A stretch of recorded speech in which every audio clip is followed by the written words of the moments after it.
O kayo, umaga na naman. Sabak na naman sa trabaho.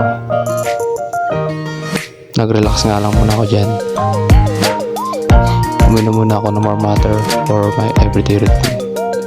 Maganda daw kasi yan para sa maayos na digestion. Madilim-dilim pa nga yan, pero yan kasi talaga ang body clock ko. Sinilit ko na din nga ang labas. Ulan pero may pasok pa din. Dito kasi sa Japan, pag di naman heavy rain, pinapasok ko din kami. Nagbiyahe na din nga kami dyan, papasok sa amin trabaho. Kung isa ka din sa nangangarap makapag-Japan, pagsimikapan mo pero pag-isipan mo mabuti. Kasi hindi biro ang trabaho dito.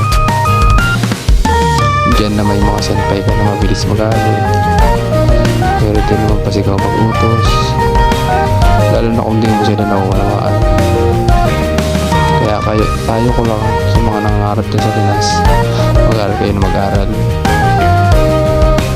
Kasi magagamit nyo yan pagdating dito. Pag wala kasi kayo baon ng niyonggo, para ka na din sumugod sa gera na walang pala. Dito dapat marunong ka mag-adjust. Kasi hindi sila mag-a-adjust para sa'yo. Meron din naman simple na palabiro at sila yung nagpapagana loob mo.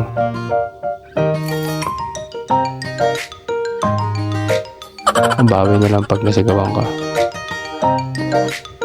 Kaya mag-aaral ka kung ayaw kumain na araw-araw ng baka dito. Dito kasi mura ang baka. Pero sa Pinas, masarap talaga ang baka. Kaya galingan pa kaibigan. Nilagyan ko nga ng voice over para sa mga nagre-request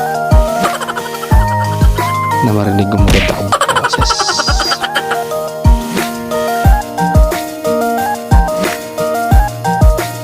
Palagi nga ako na-amaze sa mga bahay dito. Maganda kasi ng mga bahay dito.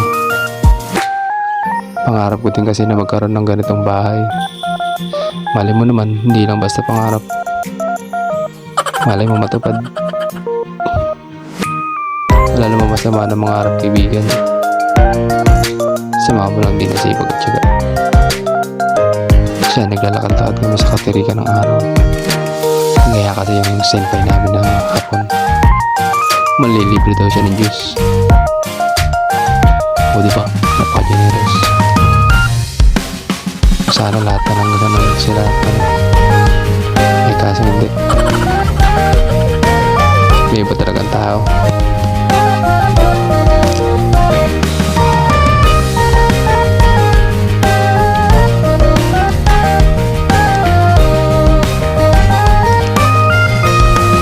Ang ganda talaga ng mga bahay. Hindi ko tuloy napansin, ubos na pala Diyos ko. Nagulat tuloy si senpai, hayay daw. Bilis ko daw naubos.